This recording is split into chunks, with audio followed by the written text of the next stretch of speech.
Hello friends, this is Team Super Simplified and today we are here with Economic Survey 2017, Chapter 6. So let's get started. Title of the Chapter 6 is Fiscal Rules, Lessons from the States. So this chapter is actually a continuation to Chapter 5 and both the chapters deal with the issue of fiscal discipline in the economy. And please go through our lecture on Chapter 5 in case you have come directly to this one, right? So let's move ahead. So first let's talk about fiscal discipline in India. So we have seen in the previous chapter also that India had a very long history of high fiscal deficits and high debt to GDP ratio, which is not a good sign for the economy as per the historical experience of Indian economy. And that's why in 2003 FRBM Act, Fiscal Responsibility and Budget Management Act, was passed to bind the government to move towards a balanced budget and to keep these fiscal parameters like fiscal deficit and debt to GDP ratio within a recommended level. So some targets were fixed for the central government. For example, the fiscal deficit should be below 3% and this was to be achieved by March 2008, but the target date was moved because we faced a global financial crisis during this time. Another target was to eliminate the revenue deficit completely. So these were the primary targets, okay, twin objectives of FRPM Act. So till here we have discussed in the previous chapter. Now a similar provision was actually enacted for the states also in the form of FRL, Fiscal Responsibility Legislation. So FRBM was for the center and FRL, Fiscal Responsibility Legislation, is for the states, okay. And this was very important because the states account for roughly half of the general government deficit, right? So it is very important to control at the state level as well, not only the center. So FRBM was enacted in 2003, but FRL was not enacted in a particular year because this was to be enacted by different states. So different states have done this at their own convenience and choice. So you can see that the enactment of FRL has started in 2003 and it is going on till 2010. So there is a huge gap between these states, right? So this did not happen just at once. So you need not remember these years. This is just to give you an idea that different states have enacted this particular legislation in different points of time. Now before starting the chapter, I'll tell you what is the focus here. The focus is fiscal responsibility legislation, obviously, but within that we will mainly focus on to what extent did FRL really make a difference. So what was the actual impact of FRL and what are the lessons for the future fiscal rules? This question we have faced in the previous chapter also, right? Because all these laws were enacted around 10 to 15 years back and now the times have changed, so we may have to overhaul them. So that is why we should assess all the lessons which we have learned from the previous experiences and incorporate that in the coming legislation. Now let's come to the key points of fiscal responsibility legislation. What does it contain actually? So here fiscal targets were established which were same for all the states. So what were the targets here? The overall deficit was not allowed to exceed 3% of GSDP at any point of time. Like we have GDP for the center, gross domestic product. Similarly we have GSDP for the states, gross state domestic product. Then comes revenue deficit. It was to be eliminated completely by 2008-9, but the target was extended later to 2009-10 because of the global financial crisis. So these were the two main targets here with respect to the fiscal deficit and the revenue deficit. Another important change which happened during this time was that the 12th Finance Commission allowed the states to borrow directly from the market. And this amendment was done in a hope that investors would also exercise some discipline by pushing up the interest rates on the states whose fiscal position had not improved. So because of this pressure, some discipline will come in the state finances. And some new reporting requirements were introduced to enforce better discipline, right? Now these were the provisions. Now let's come to the results. So financial position of the states have improved considerably after 2005, and that is the average period when most of the states have enacted FRL, right? And the average revenue deficit was eliminated. This is one of the results. The target was to eliminate revenue deficit and it was achieved. So this is mission accomplished. Then average fiscal deficit was restricted to less than 3% of GSDP. Again, the states have achieved this. Then average debt to GSDP ratio fell to just 22% of the state's GSDP. Even this is a very healthy sign. So that's why we can see that there were a lot of positive impacts after the enactment of FRL. But Economic Survey says that FRL is not the only factor which is responsible for these results. Yes, all these signs are seen after the FRL implementation, but there were some other agents at play. There were some other variables at play in the economy which have contributed to this positive result. So let's see what are those. But before going to that, let's see the statements which we have read in the previous slide in the form of a graph. So here you can see that this vertical red line indicates the year 2005, which is the average year where most of the FRLs were implemented by the state. So you can see that there is a decline of all the fiscal parameters. Fiscal deficit is decreasing, primary deficit is decreasing, revenue deficit is coming down, and debt is also coming down. Now let's see what are the other factors responsible for positive results apart from enactment of FRL. So First factor is the acceleration of nominal GDP growth, which helped in boosting the state's revenues, because that was a boom period, right? The states have reaped the benefits and the revenues have gone up. Since the revenues have gone up, the pressure on spending has come down, right? So they can easily spend more. Then increased transfers from the center, both because of 13th Finance Commission recommendations, and second factor is the surge in the central government revenues. So central government was also earning more during this period, so it was sharing a greater chunk with the states. So you must be aware that Finance Commission is a constitutional body which recommends that how much share of the central government revenue will go to the states. So it recommends that what percentage will be shared with the states. That is called vertical distribution, and then within the state, which state will receive how much, which is the horizontal distribution, right? So this is the purview of the Finance Commission. So 13th Finance Commission has recommended that center should transfer more to the states to give autonomy to the states. The third factor was the reduced interest payments on account of the debt restructuring package offered by the center.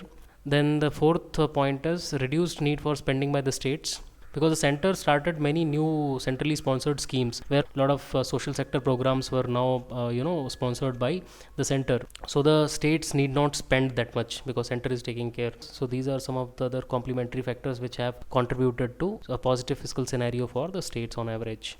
This is the graph which shows center's contribution to centrally sponsored schemes as a percentage of GDP, and here you have year 2006-7. So after that you can see there is a significant rise in the spending towards centrally sponsored schemes. So the liability of the states to spend has come down actually, because center is sponsoring their social sector schemes. Now let's see in detail that what were the impact on various sectors. So if we talk about the impact on deficits, then the states have achieved the fiscal target much earlier than the target year of 2008-9. This was the target which was fixed, but they have achieved the targets much earlier. And if you compare the 11 years before FRL to 10 years afterwards, then the fiscal deficit has came down by almost half. The average in these past 11 years was somewhere around 4.1%, and in the post FRL 10 years, if we see, then it is somewhere around 2.4% of GSDP. Similarly, revenue deficit has come down from 2.1% to minus 0.3%. So let's see this in the help of a graph. So here in the first graph, you have the fiscal deficit as a percentage of GDP, which is represented on the y-axis, right? And on the x-axis, you have the timeline. This red line shows the year when the FRL was implemented, and this particular range on the left side shows the 11 years before FRL implementation, and on the right side, these particular bars represent the 11 years after the implementation of FRL, right? So if we see that the average during the pre-FRL implementation period, it was 4.1%. So fiscal deficit was around 4.1% of GSDP during this period, but it came down to 2.4% average for these 10 years. So there is a sharp decline here. Similarly, for the revenue deficit also, revenue deficit is plotted on the y-axis, and on the x-axis again we have the timeline. So in the pre-FRL implementation 11 years, the average was somewhere around 2.1%. But after implementation of FRL, which is represented by this red line, the average of these 10 years is somewhere around minus 0.3%. So there is a drastic decrease here also. And another point to note here is that since this value is in minus, that means it is not revenue deficit, it is a revenue surplus, right? So that is the improvement which we have seen after the implementation of FRL. But there is a problem. What is that? Primary deficit still remains high. Primary deficit we are not able to control to that extent. And there is another point that there is a lot of variations among the states. Right, so some of the states like Odisha, Punjab, MP, Maharashtra, they saw largest reduction in the deficits, but other states have not done that well.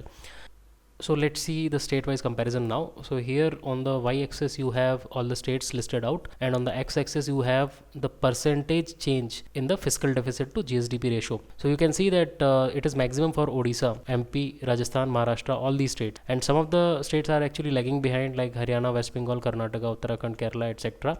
So similarly for revenue deficit to GSDP ratio, here again the states are performing at different levels. So UP, Odisha, Uttarakhand, MP, Chhattisgarh, Maharashtra, etc. These have seen the maximum benefit, whereas Jharkhand, Haryana, Kerala, West Bengal, Karnataka, Tamil Nadu, Gujarat, etc. they have not seen that much, right?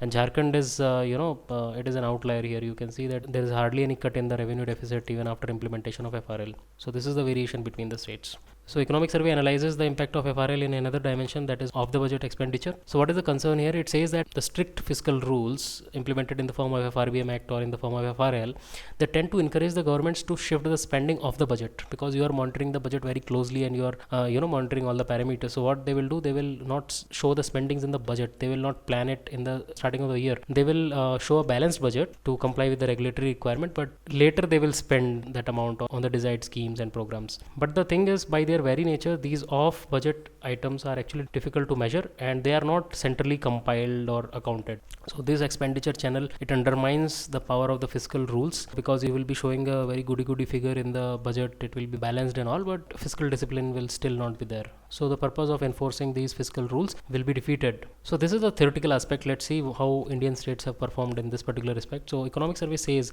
that as measured by the following two indicators, the off-budget expenditures were actually seen to reduce after FRL. So states have not resorted to this particular technique. Okay, and economics survey is sure about that because it has studied these two particular aspects: the explicit guarantees by the state governments and the borrowing by the state PSUs. So both these factors have actually come down. So here you can see a decline, and even in the matter of loans taken by the PSUs, even this particular trend has actually come down, right? So states have not resorted to off the budget expenditure, which is a good sign. And there is another area where FRLs have impacted, and that is the budget process of the states.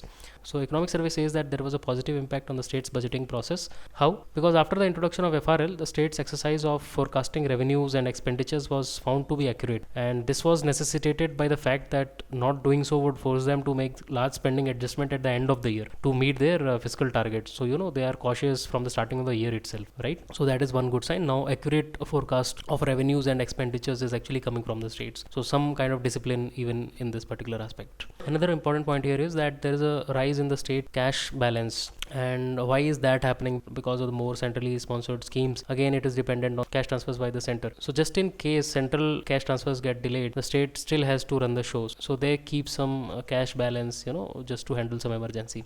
That is why there is a rise in the state's cash balance. But this also means that cash balance is not used optimally, because it is just lying there unutilized, idle, just waiting to handle an emergency situation which may never arise also. So economic survey says that this is in one sense good, because state should always be prepared for some contingency. It should have some cash balance, but in one way it is bad also. So what is the conclusion here of all the discussion till now? Economic survey says that FRLs brought positive differences both in terms of outcomes and behavior. So what are the improvements in the outcomes that we have seen already? The states kept their average fiscal deficit at 2.4% of GSDP in the 10 years after FRL, which was earlier 4.1%, and it is well below the prescribed ceiling of 3% of GSDP, well below the recommended level, right? And what is the improvement in the behavior? So budget forecasting procedure has improved, and there is a more cautious approach to guarantees, and the loans are reducing, and there is a buildup of cash balances to handle any contingency situation. But FRL is not the only factor which is responsible. There are some other factors also. For example, the assistance from the center in the form of increased revenue transfers, right? And the center has assumed some of the state debts, right? And the introduction of centrally sponsored schemes, so which has brought down the state's liability to spend. So these are some of the complementary factors which have helped in bringing the positive change in the fiscal scenario of the states. So let's see what are the lessons learned for the future. So before that, we'll see what kind of fiscal challenges are actually mounting for the states. Pay commission recommendations have come out. So now states expenditure on wages and salaries will increase definitely, and economic growth is slowing down, which will bring down the revenues. So expenditure is increasing, revenue is going down, and there is a mounting liability from the Uday bonds, Ujjwal Discom Assurance Yojana, under which state governments have assumed around 50% of the debt of the power distribution companies. So again here this is a kind of liability on the state government.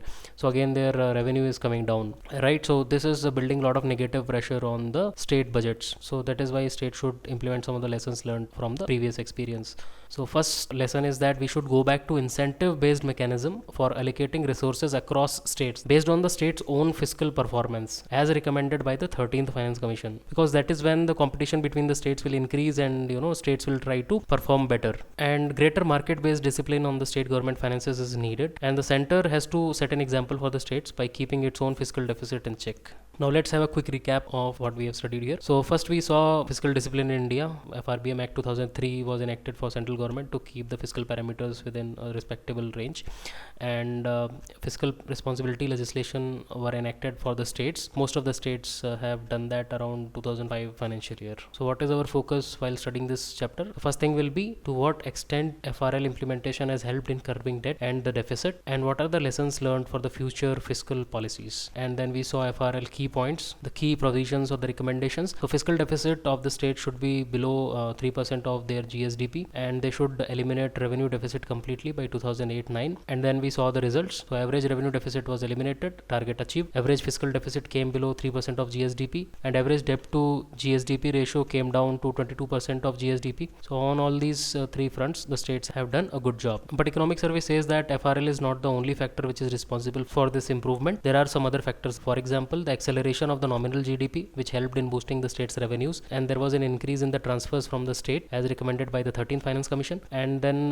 there was reduced interest payment on account of the debt restructuring package offered by the center, right? So state liabilities came down, and there was a reduced need for spending by the states because there were a lot of centrally sponsored schemes which were started by the center, right? And what are the lessons learned for the future? So first thing is that we should go back to the incentive based mechanism for allocating resources across the states, the horizontal distribution as suggested by the 13th Finance Commission. That is when the competition between the states will increase, and that is when they will try to improve their performance. Then greater market based discipline on the state government finances is needed. That is why they were allowed to borrow from the market directly, and the center has to set an example first by keeping its own fiscal deficit in check, right? So that's all, guys. That's all from our side in this chapter. Please share these videos with your friends, and please subscribe to the channel if you have not done so that you get regular notifications and you don't miss out any important lecture.